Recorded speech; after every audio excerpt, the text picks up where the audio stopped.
Welcome to the CCTA Wake-Up Call. Thank you for joining us. We appreciate your listening to us. And again, we're going to encourage you to visit and talk to our sponsors. And again, to visit our CCTA meeting, the third Tuesday of each month in Stanley Hall Ballroom. And right now, I'm going to turn it over to Mary. Right after I introduce myself as Bob Griswold. Mary? I'm Mary Griswold, the chairman of the CCTA. Today we have a rather unusual show. We're going to be talking about how some of the people who weren't born here or are first-generation Americans view our country. And first of all, I'm going to let our panel introduce themselves. Hi, my name is Emmanuel Ruiz. I serve as treasurer of the RNHA of Craven County. Hi, my name is Hector Ruiz, and I'm vice chairman for the RNH. My name is Isabel Goldberg. I'm the president of the RNHA, is the Republican National Hispanic Assembly of Craven County. And Isabel, that is a newly formed organization, if I understand. It is very new. Brand new, but we're already doing lots of stuff. Even before we were formally chartered, we were already out there knocking doors, helping out in the community, talking to legislators. We've been busy. Now you're part of a state organization, I believe? State and national. And national. State and national. Yes. Do you want to fill in on anything on that? Well, we are the first chapter to be complete here in North Carolina. National has been operating for a while. And but in North Carolina, it started in 2019, right in the middle of COVID. So we're in the process of just breaking into the community with the understanding the majority of the Hispanic community have been burned in their countries of origin by politicians and so forth. So it's not only a labor of love in trying to keep America the land of the dream, but also it's a labor that has to be intensive and one-on-one. So it's going to be a labor of love. The reason that I invited you here was because many Americans, sometimes myself included, tend to take for granted the freedom and the ability to prosper that America offers.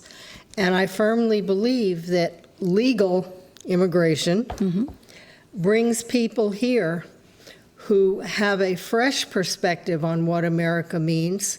When they go through their citizenship courses, they learn more about America than many Americans know.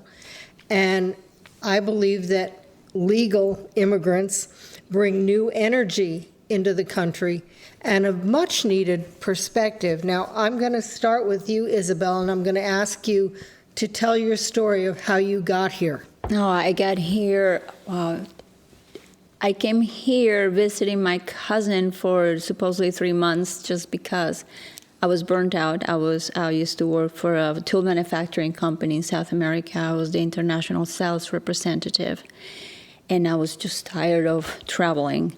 And I came for 3 months. I stayed 6 months, and I was just going to leave, and I was invited to a party. And at that party, I happened to meet the lady that was going to become the general manager, of which she was already appointed, the general manager for a national television station. I'm not going to mention it because no commercials here, right? But anyways, she got to know me. I was going back to Colombia, where I'm from. And she said, so what are you doing here? What is your background, so forth? I'm a business administrator. And she said, why don't we have coffee? 2 weeks later, we had coffee, and over coffee, she offered me a job. She was looking for sales representatives to sell airtime, and she liked what she heard and offered me a visa, and I went through the whole process, and that's how I came here with the, I promised I will work at least 3 years with them. I worked for 3 years and a half. In the course of that, I met my husband, and then we got married, and things changed. Because the moment you get engaged, you are no longer an H-1B, or you get married, you're no longer an H-1B visa holder. You become an alien wife, which is an outworldly By the way, term. to fill in on that, we were in New England for 45 years, and our pastor was from Wales, and his wife was from Brooklyn, New York. Oh, Lord. Now she was in the Navy, stationed over in Wales, which is how they met. So as So we saw that too. We saw that where you have the one U.S. citizen and you have a citizen of another country and all of the rigmarole. I'm going to tell you one of the things, and this goes to also, I think things have to change within immigration. Having lived in Japan as well, myself, you can only live in Japan if you can sustain yourself. But the moment I became an alien wife, I could not work. They prohibited me from working, which I was doing. And my husband's job took us to California. I was going crazy, depressed, because here I was, used to work, and here I come, and I just have to sit around pesky and clean the house and prepare a dinner and just wait patiently for my husband. So it was a very trying time, but that's how I came to the United States. Yep. It used to be that to come into the United States, you had to show a means of support. And this country was built by immigrants who came and brought skills. When America was settled, we needed people to clear the land and to farm and to do things like that. But as America grew, we imported people with artistic skills, particularly when you go into the Italian immigrants with their bricklaying and some of the decorative work that they did with tile and some of that sort of thing. The American culture had been a very practical culture. It had to be. We were an unsettled land for the most part. Agrarian culture. Yeah. And it was the immigrants who bought the arts and the things that created. I don't know if you consider America as having a culture, but we have something. Well, And I'm going to say also brought a lot of medicine and a lot of other Yes. and really big specialties. contributed to this country. And that was, the understanding was, if you came to America, you were going to be prepared to work. We didn't have, our social safety net was through the church. We didn't have the large government mess we have now. So thank I you. never understood that. Thank you. I'm going to you want to tell us yours? How did you get here? Well, I came here around 22 years ago. And my time here is because the safety in my country is not like what I want and what I expect in that time. You know, in the 80s, 90s, is difficult time from Colombia. So we decided to come here for 6 months to think everything is going to be passed, because I work in the political things there. And somebody said, well, you the political, you got corruption, so you got money. And it's not the right thing. So people say, you got money? We need your money. And try to kidnap it, try to kill me. So I said, no, I had to do something. And I had the opportunity to come here for 6 months. And almost in the end of my time, somebody tried to kill my brother. And he said, you know what happened, and you return. So we decided to stay here with my wife and start do all the process, you know, the immigration process. And I got my asylum. And after that, I had to wait a few years to get my resident. And after get the resident, I had to get to my citizenship, because all the time we wait, we had to expect more than what we want all the time. And we said, I want a better life. I had to get better chance to do something.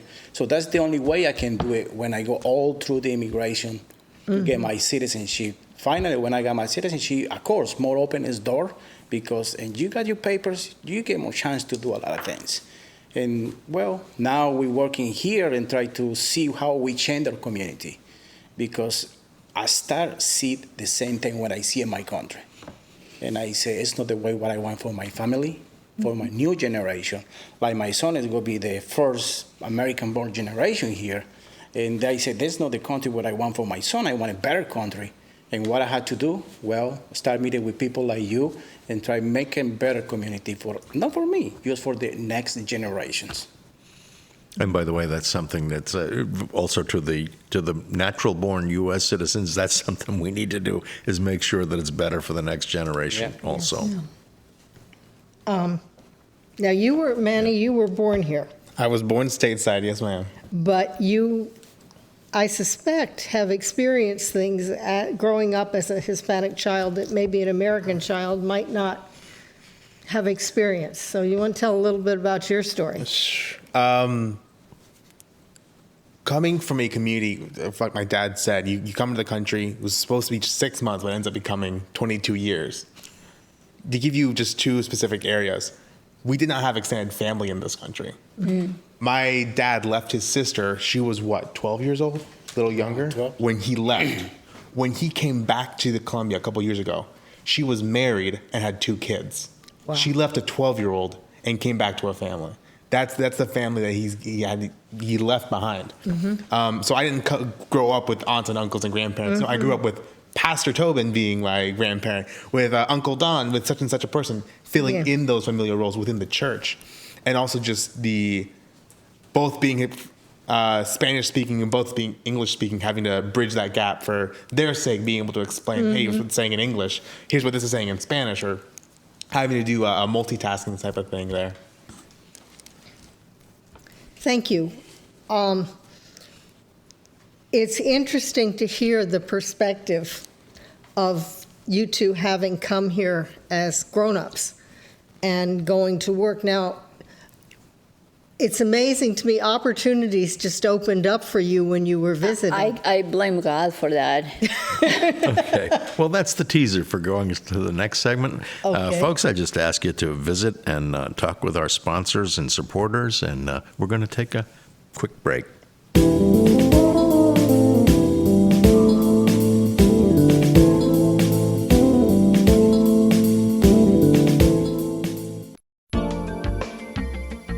People who learn to do something well and do it often get very good at it. Dr. Jay Singleton and his staff spend a lot of time removing cataracts, and they are good at it. Dr. Singleton has been doing a high volume of these procedures for 15 years. Let's face it, once we turn 50, the chances are we'll soon need cataract surgery. Fortunately, the Singleton Vision Center is conveniently located at 3515 Trent Road in New Bern, and the state-of-the-art Singleton Surgery Center is bringing costs down for patients and participating insurance companies. For dedication, experience, and convenience, you can trust the Singleton team. Dr. Jay Singleton and the Singleton Vision Center is conveniently located at 3515 Trent Road in New Bern. Since 1952, the North Carolina Fisheries Association has been working to ensure access for fishermen and consumers to enjoy fresh local seafood. The North Carolina Fisheries Association is for fair, science-based fisheries management for commercial and recreational fishermen. If you agree with this philosophy, become a member. For more information, log on to ncfish.org. For fresh North Carolina seafood, there's no better place than B&J Seafood, Highway 70 East in New Bern. For news, commentary, and a different perspective, check out rightwinggranny.com. Hey, Granny's got it going on. See for yourself. Go to rightwinggranny.com. At Professional Auto Service, keeping vehicles in top form and running well isn't just their business. It's the passion of folks who work there. If baling wire and duct tape is good enough, don't go near them. But if you take pride in your vehicle and reliability is important, go to 2215 Country Club Road in New Bern and let Professional Auto take care of your vehicle. You'll be pleased. That's Professional Auto Service, Country Club Road, New Bern. Welcome back, folks, and thank you for taking time to hear from our sponsors and supporters. And I'm going to turn it over to Mary. Hector, you said something about wanting to make sure that the next generation enjoys the freedom and the prosperity that you came here to find. And I would just like you to talk a little bit about some of the things that you see that are concerning you that are going on now. Yeah, one of these things remind me when I grew in my country, when I got 7, 8 years old. You can walk in the street like nothing is happening. You can go free in your school as nothing is happening. And you feel friendly with everybody in the school, no matter what your religion or color or whatever it is. You feel fine going to school, go wherever you want to go. What I see in this country, you can go in peace in the school now because maybe you got somebody with guns and shoot it. You can go in a shopping mall because your safety is in risk all the time. I know it's a different background on me, but I said, why we got this culture here? This culture is so different on mine in this point. And I say, what happened here? One of these things is because America is founded by a Christian leaderships in that time. And we grow up thinking God is protect all the time. But people is like, you know what? God is not important for me anymore. It just moved away and God take a second place. And I think was one of the reasons because Christianity in these times has changed almost 90%. Yes. And I think we had to back to that. We had to put God first. And He will be protect everybody. Mm-hmm. And He give you the wisdom everybody to see what we need to change in this country. And that's what I'm looking for, the peace of my country. Now this is my country.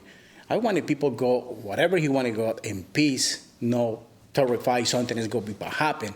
You know, you can walk in the street like nothing. So that's what I'm looking in this country now. I agree. Well, I mean, we all grew up in Colombia. I grew up in the middle of the warlords, the drug lords doing wars against each other. The guerrillas were out on the, not only the jungles, but infiltrated within the cities. So we could not go out of the cities on vacation because the guerrillas will kidnap you for ransom. And we could not go out inside the cities to, when I was not a teenager, but a young adult, we could not go to the movies because maybe there was going to be a bomb in the mall or the bank, everything was in high.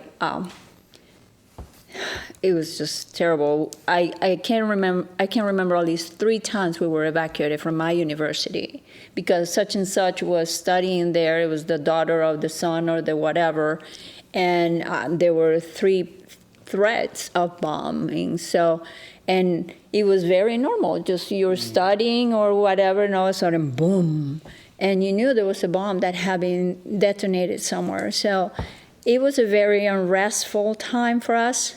Just a month ago was the 30th anniversary of my cousins were being returned by the guerrillas. They were kidnapped for 6 months. And it was not just, it was, you cannot go out by yourself. And we're seeing right now, you cannot go out. Somebody's going to kidnap your kid or something's going to happen.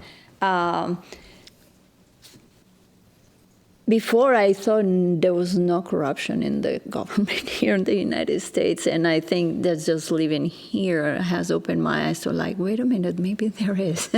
But I agree with Hector in the fact that the more farther we've gotten from God and from the moral principles, morality has become subjective to what I want. It's just, you cannot even talk about Jesus in the public schools. And that is not why, if we can treat every other document like a historic document, the Bible is one of the oldest in existence. And if you go to archaeology, is the one that you can find more proof and record that has not changed over time. And you don't get that with the Odyssey, you don't get that with the Iliad, you don't get that not even with the Quixote or with the Gilgamesh. So, I don't know, there's so many things that I'm seeing. I also, when I was traveling in South America, I saw how Venezuela changed from a democratic country to a socialist to now a dictatorship. How long did that take?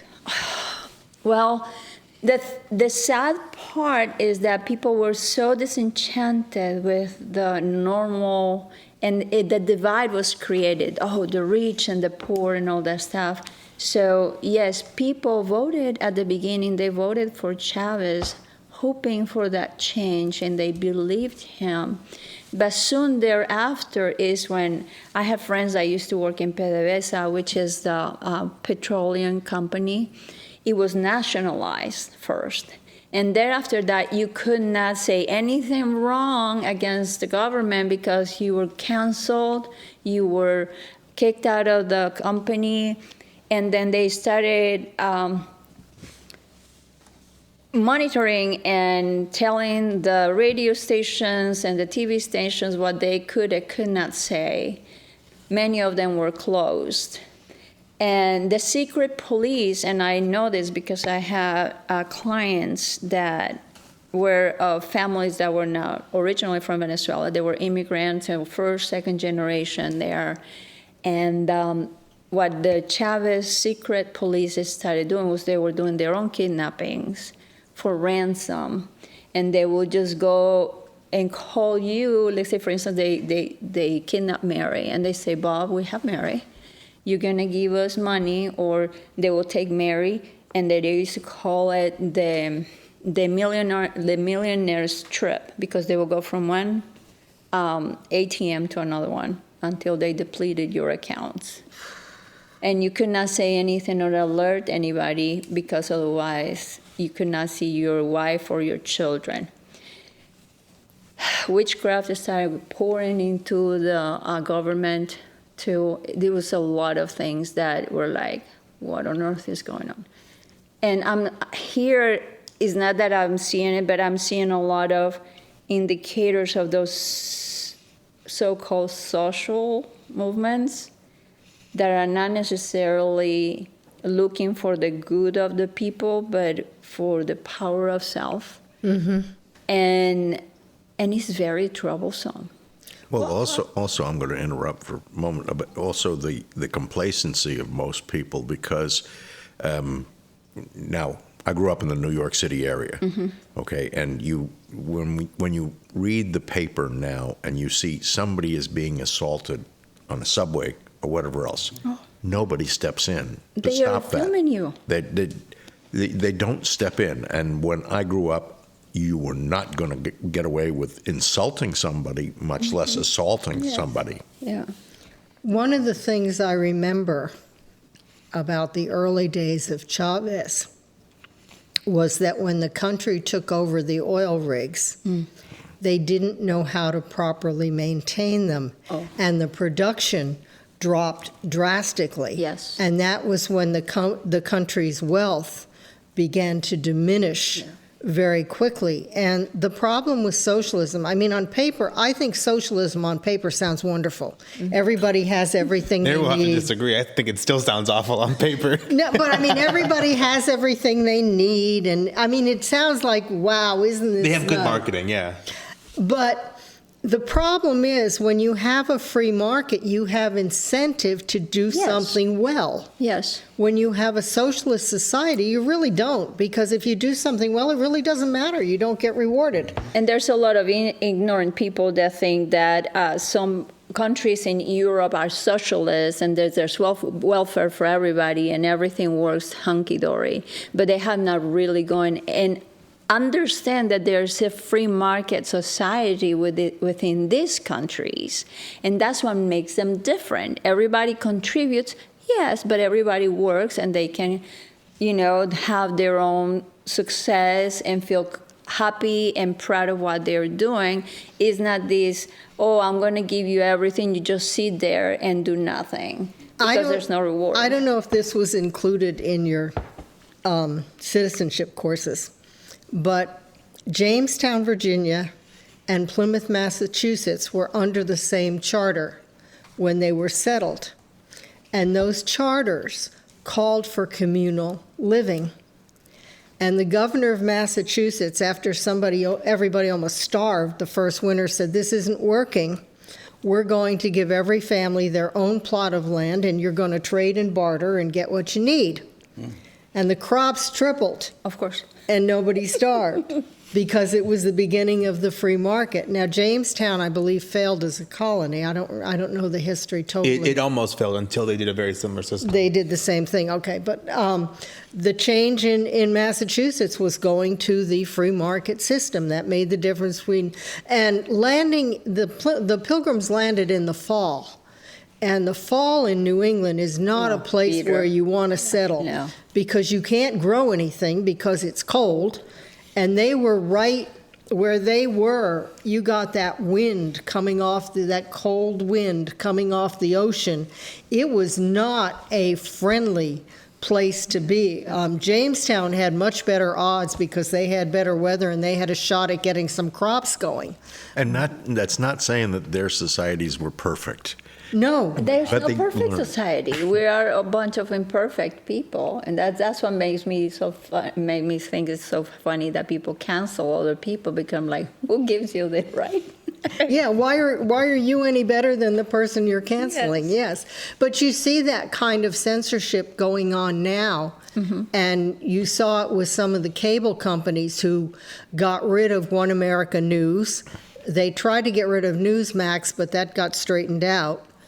And you see the same thing going on here that you were talking about that began in Venezuela. Yes. Oh, so you want me to interrupt again? Okay, well, you were on a roll. Okay, folks, we're going to take a quick break again to hear from our sponsors and supporters. And thank you for staying with us. This is Bob Griswold and the Coastal Carolina Taxpayers Wake Up Call.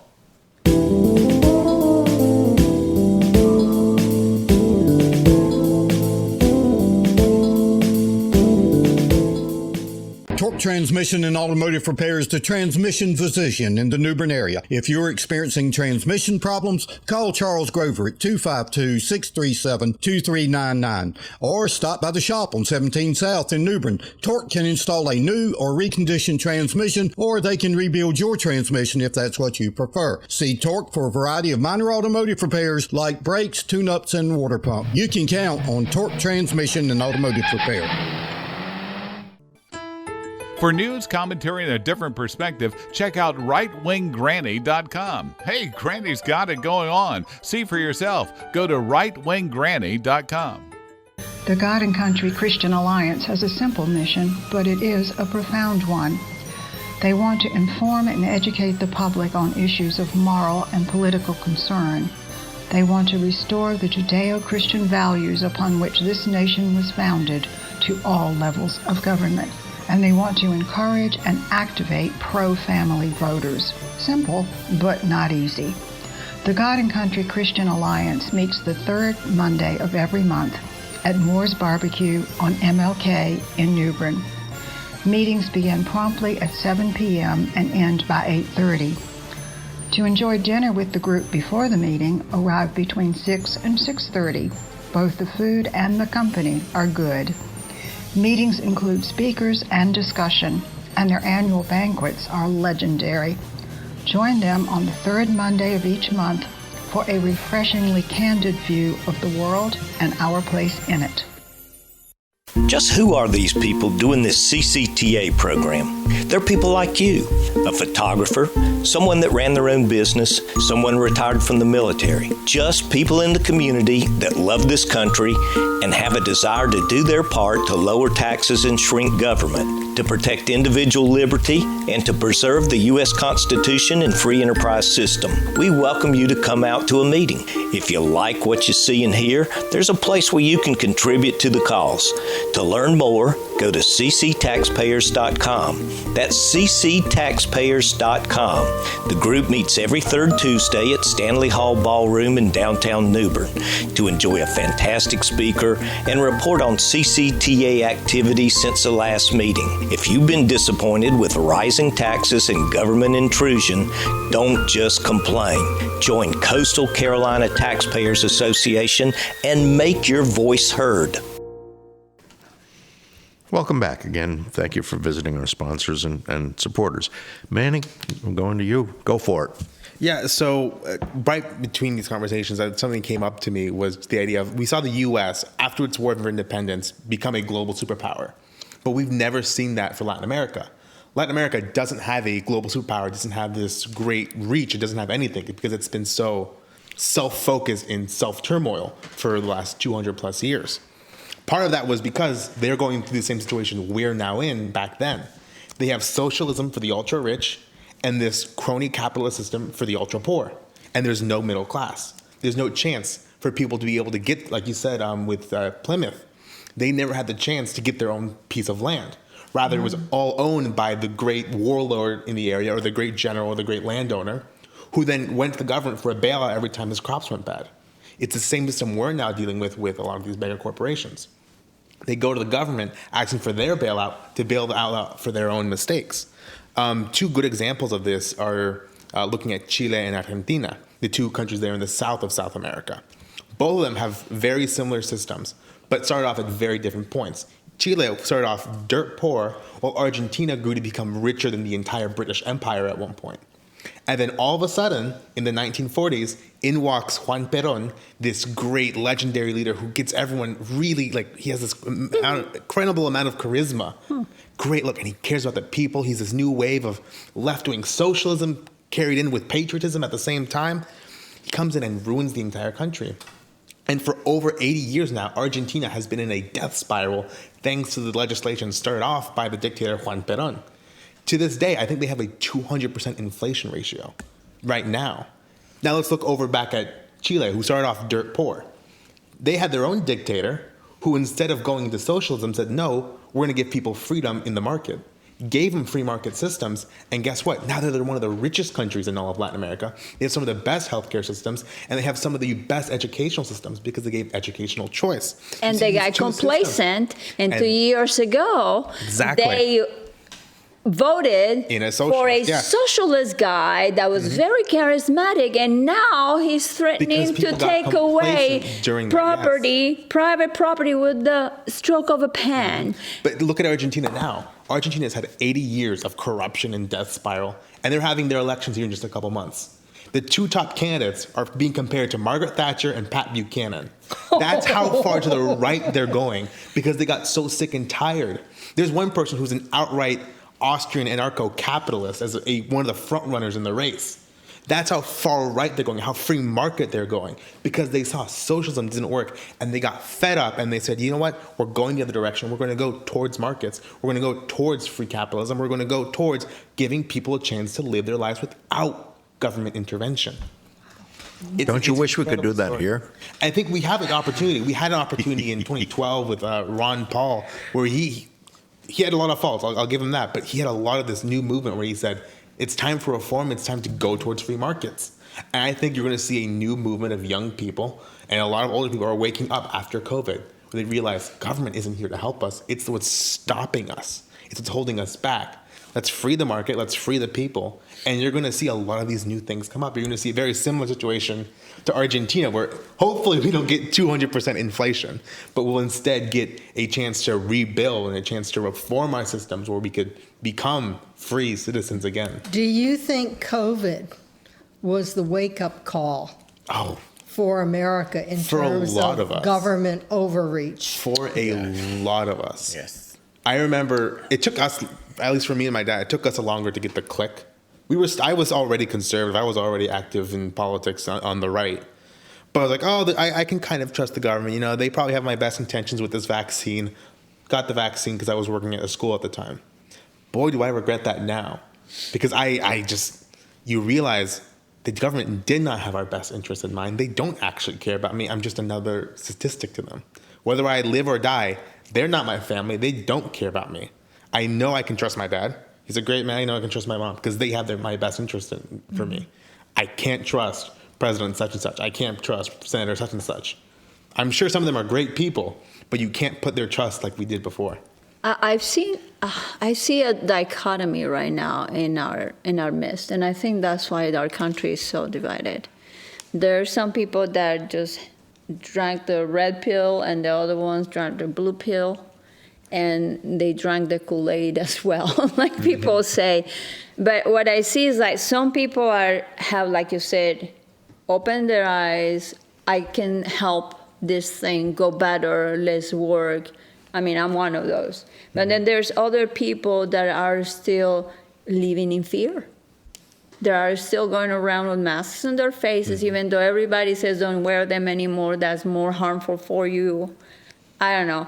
And then they're still sitting there waiting for somebody to rescue out of the helplessness. And I think that's So let me something that we touch need to on that get really out quickly, of. because you saw nowadays a lot of us are getting, a lot on the left and some on the center and even some on the right are becoming complacent in what we have. They're becoming complacent. We don't really have to worry about that. We don't have to do this reform. We don't have to do anything. We can kind of just coast by and let things operate as they normally have. I'm going to go way back to the founding. Look at the founders. Why did they start the revolution? Because they were Englishmen who were not receiving their rights as Englishmen. They weren't willing to become complacent. Look at Latin America. Why did our revolutionaries stand up against Spain? Because they were Spaniards who were not receiving the rights of Spaniards. Here's the thing. The U.S., after their revolution, got their act together and said, we are English people, but now we're Americans. We have these rights, but we're going to keep the common heritage of England. Meanwhile, in Latin America, we said enough with Spain and went the absolute wrong direction with things and said, no, we need to start brand new. And because we neglected our fathers, because we neglected the traditions of the past, we neglected what had built up our societies, because of that, we got complacent in that area. We got stuck with 200 years of civil wars and internal conflicts. And now a lot of us, you see in Spain especially, are saying, no, you guys are part of the common heritage that we have. We're of the same group. We're one race. We're one group. So as more Hispanics say, no, we are Spaniards. Yes, I'm Colombian, but we come from this common heritage. Just as Americans say, yes, I come from the common heritage of the UK. Are we British? No. Good heavens, no. But we have that common heritage of love for liberty, a love for rule of law, and a love for having things run well. You know, I don't know if this totally fits in right now, but I'm going to make it fit in, I guess. But there's a quote that I had posted a few days ago. It says, "People will forgive you for being wrong, but they will never forgive you for being right, especially if events prove you right while proving them wrong." Thomas Sowell. There's also the fact, are you aware of what the percentage was of Americans who supported the American Revolution? Actively, we're talking, what, 5%? 3%. Yeah. I On the believe battlefield, it. yeah. I believe it. How many were willing to sit on their couch and say, oh, we like you guys? Yeah, at least a third.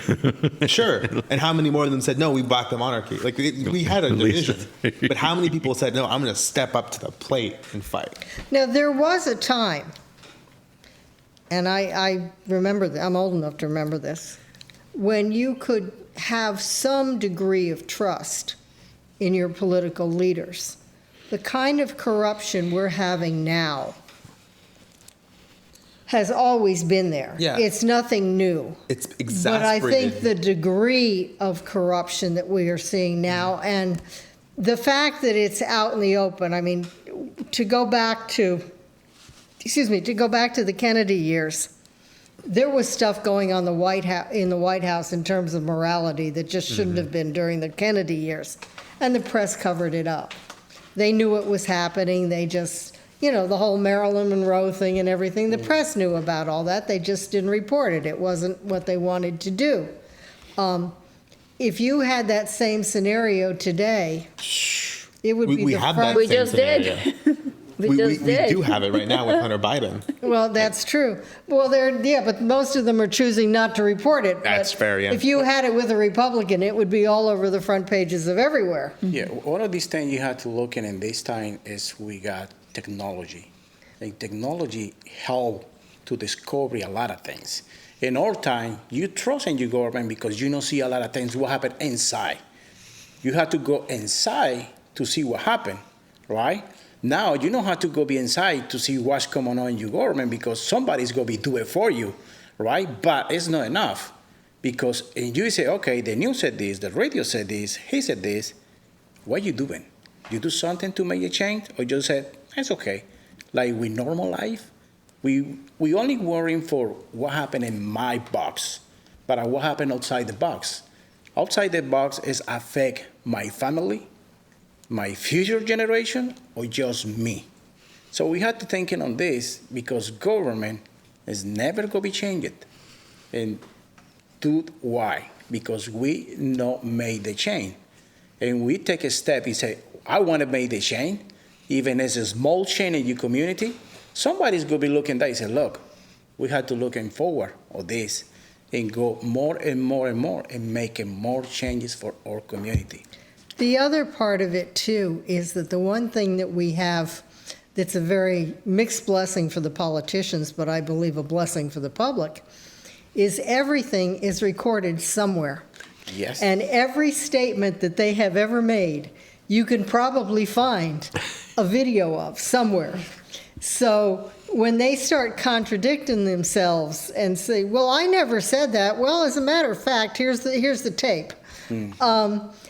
I think that is a really good thing that we have going for us, because it's a small way we can hold people accountable for the remarks that they make. And that wasn't around 30 years ago. Nor was it reported every half it hour. wasn't. But another part is we've grown so much in population that we're disconnected from our own government, because now we have to go all the way to D.C. to get something. Now we have to go all the way to Raleigh. When back in the day, the size of Mecklenburg County was the entire state of North Carolina. Yeah. Imagine if we had more autonomy in our own regions. Eastern Carolina is going to have different needs than Western North Carolina. New York State is going to need different things than New York City. Giving us, a little bit more autonomy in these different areas is going to give us that better connection. My impression of Eastern North Carolina politically is that it is the redheaded stepchild at the family picnic. And we sometimes don't get the hearing and the things that our needs do not always come first in the minds of those in Raleigh and in the western part of the state. Folks, I'm going to break in and we're going to take another quick break to hear from our sponsors. Again, thank you for staying with us. CCTA Wake Up Call. At Professional Auto Service, keeping vehicles in top form and running well isn't just their business, it's the passion of folks who work there. If baling wire and duct tape is good enough, don't go near them. But if you take pride in your vehicle and reliability is important, go to 2215 Country Club Road in New Bern and let Professional Auto take care of your vehicle. You'll be pleased. That's Professional Auto Service, Country Club Road, New Bern. Moore's Old Time Barbecue is slow cooked and smoked over hickory in the tradition of the Moore's family for over 70 years. Moore's also serves fried chicken, cooked to order seafood, and homemade side dishes. Open 7 days a week in New Bern, Winterville, Morehead City, Swansboro, and Jacksonville.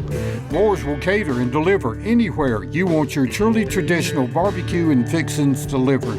And remember, if it's not Moore's, it's less.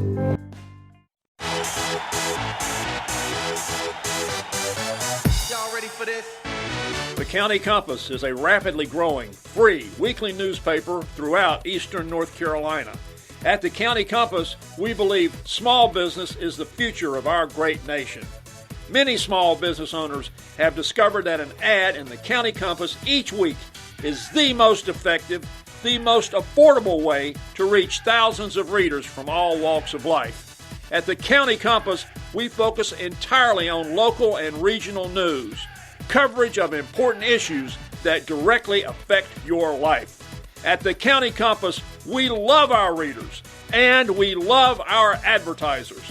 This Thursday and every Thursday at more than 750 distribution points throughout eastern North Carolina, pick up your free copy of the County Compass newspaper. Since 1952, the North Carolina Fisheries Association has been working to ensure access for fishermen and consumers to enjoy fresh local seafood. The North Carolina Fisheries Association is for fair, science-based fisheries management for commercial and recreational fishermen. If you agree with this philosophy, become a member. For more information, log on to ncfish.org. For fresh North Carolina seafood, there's no better place than B&J Seafood, Highway 70 East in New Bern. For news, commentary, and a different perspective, check out rightwinggranny.com. Hey, Granny's got it going on. See for yourself. Go to rightwinggranny.com. Welcome back. And again, thank you for staying with us. Isabel, go for it. Now, I was when we were in the break, we were talking about how America is so amazing, the United States is so amazing, and we can talk doom and gloom all we want, but United States still United States. To me, God's still God. He's still on his seat, and nobody's going to take him down. And I think as we can gripe about any civil servant, because that's what they are, they're not our leaders, they're civil servants, they should be serving the populace, the people. We as the people, is we the people of the United States of America, the one that have still the opportunity to take things in our hands. And I'm not talking about go revolution, go kill anybody. That's not what I'm talking about. Is elect the people right. If you want somebody that is going to represent you, go and see how they voted. Don't just see the commercials. Oh, he's so smiley, he's so charismatic. So my idea is, let's wake up. Let's really pay attention to what's going on in our neighborhoods, in our schools, around ourselves, in our environment, and put your sense into it. Put your grain of sand to make this a beach for everybody to rest. We are a melting pot. This is the beauty of this country. And we all need to put a little bit of our own work. If we all put a little bit of our part of it, we all do something amazing. And it starts with participate. Participate, I'm not saying in politics, and not democracy, because this is not democracy, and that's what we've forgotten. This is a republic. It starts with your local elections. Your county is like a state in a small country called, in this case, North Carolina. And that's where it starts. We forget that it's not the central government, it's our local governments. So let's do that, let's participate. That's why we are here, right? And we're working towards the principles that are explained in our state constitution, the federal constitution, yes, and especially the Bible. And many of the things that we all want, because we all want prosperity, we all want our families to be safe, we all want that. All those laws are already in place, they're just not enforced. So let's learn not only the Constitution of North Carolina, what is the General Assembly decided on. Let's vote on that, saying how are those people that are representing us. It starts with your backyard and your neighbor. So yes, that's my 2 cents on it. Well, for me, it's like everybody we said, we have wake up, right? When you send your child to a school, at the end of the day, he comes to home. What is the first thing you ask him? Hey, how's school? How are you doing? Everything cool? Everything right? What you learned today? Right? I think this is wake up, just not for this town, just for America. We have to wake up and say, hey, government, what's going on? What happened? I want to see what is wrong and what is right. And I want to help you to fix the problem.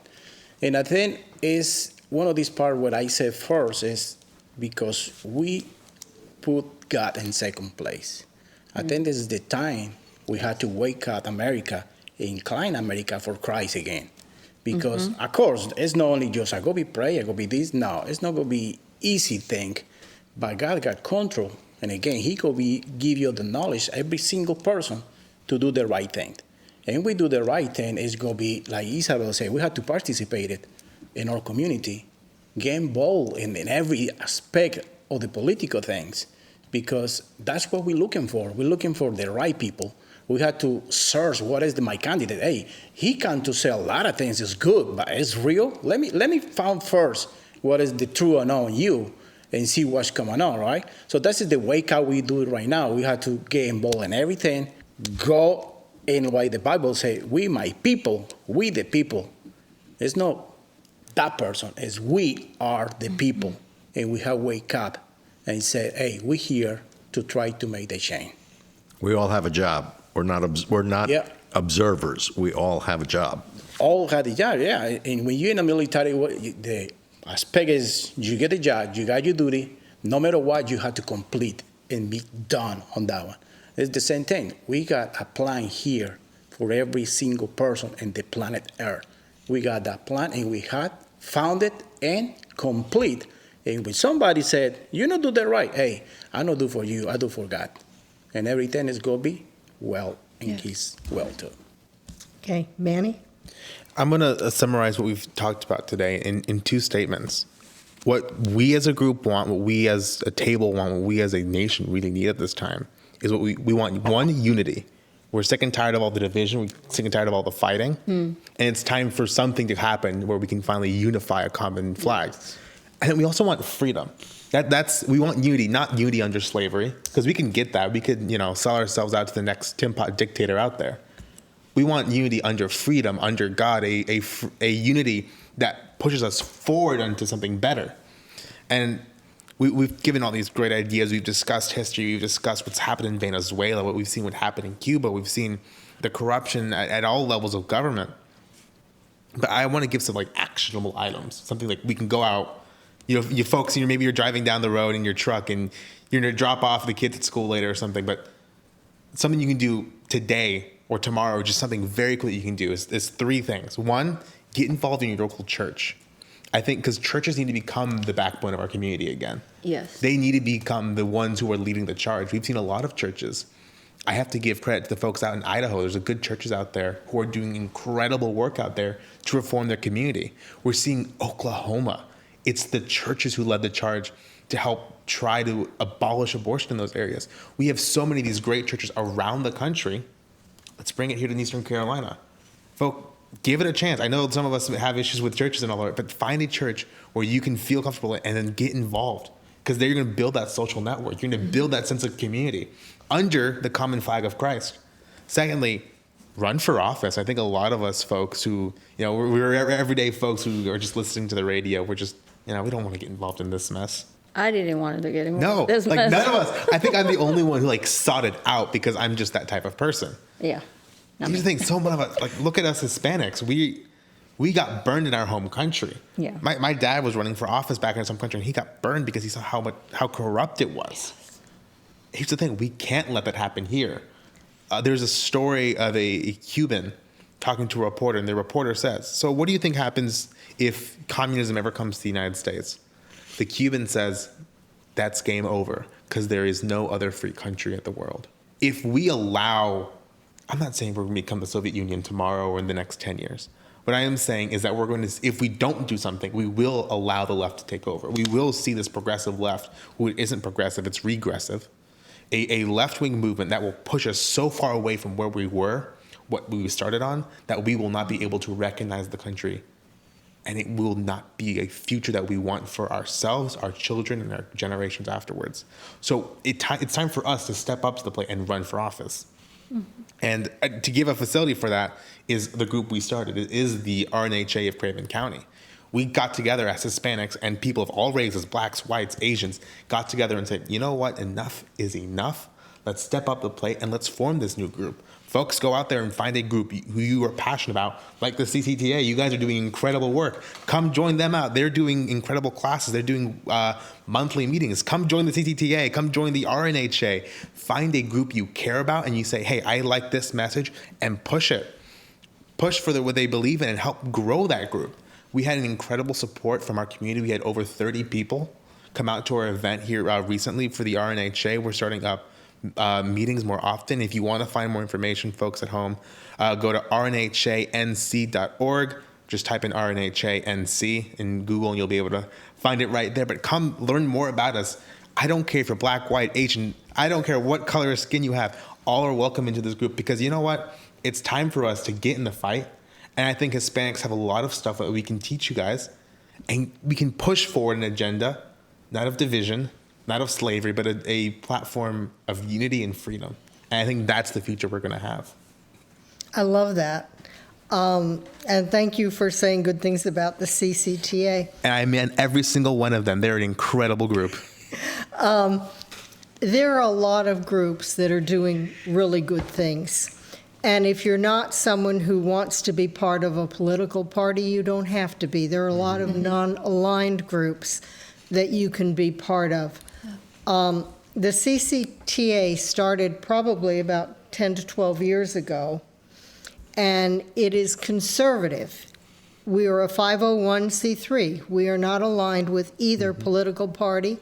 As individual members, we endorse candidates because we have that right as Americans, but we as an organization do not do that. And you guys have become incredibly influential. Why? Because you guys stepped up to the plate and you said enough is enough, let's get involved. We go up to Raleigh We have to go. on a regular basis to meet with our senators and representatives, and we go in and say, hey, this is not something that we support. One of the battles that we have fought, I'm afraid we may lose it, but we're still fighting it, is the legalization of medical marijuana.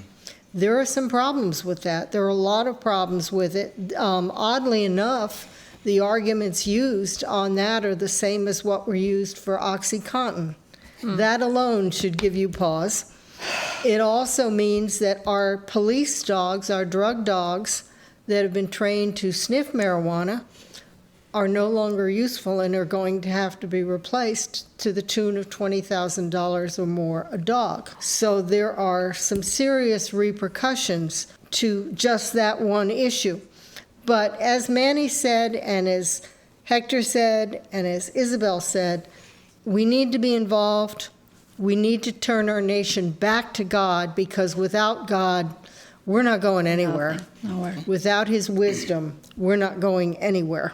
You know, Mary, as you were saying, and go up and visit your senators and your representatives. Do two things. One, tell them where you support them. They need to know where you support them. Tell them where you disagree and why you disagree. Go up and have what is called an elevator speech. An elevator speech is you need to explain your whole position in either 15 or 30 seconds. Nice. Because you may see this senator or representative in an elevator and you've got 2 floors to get your whole point across to that person. But what you have to do is you have to get involved there. You need to get involved with your church. You need to demand that your church take, I'm going to say, political positions. But I'm saying they need to support proper political positions. They are allowed to do that. Go for it, Mary. We're done. We're done? Okay, we're done. We're done. We're out of here.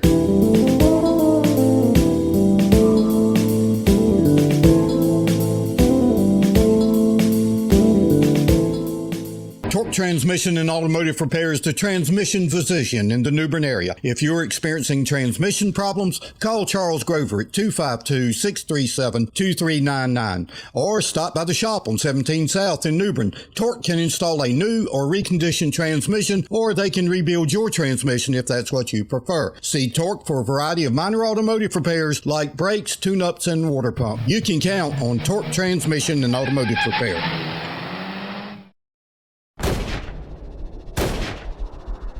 Hey folks, here's a tip. When you think firearms and ammo, think East 70 Palm. They've been on Highway 70 east of New Bern across from the fairgrounds for 31 years. Drew Preston and his staff know firearms.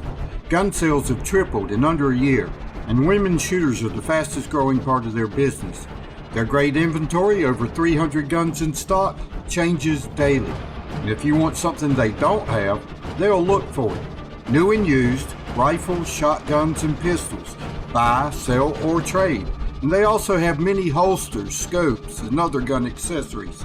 Every member of the staff is deeply knowledgeable, and every one of them is an excellent shooter. So don't just come for the inventory.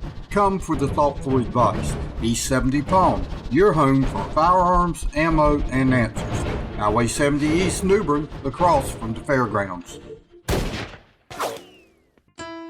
For news, commentary, and a different perspective, check out rightwinggranny.com. Hey, Granny's got it going on. See for yourself. Go to rightwinggranny.com. Moore's Old Time Barbecue is slow cooked and smoked over hickory in the tradition of the Moore's family for over 70 years. Moore's also serves fried chicken, cooked to order seafood, and homemade side dishes. Open 7 days a week in New Bern, Winterville, Morehead City, Swansboro, and Jacksonville. Moore's will cater and deliver anywhere you want your truly traditional barbecue and fixings delivered. And remember, if it's not Moore's, it's less.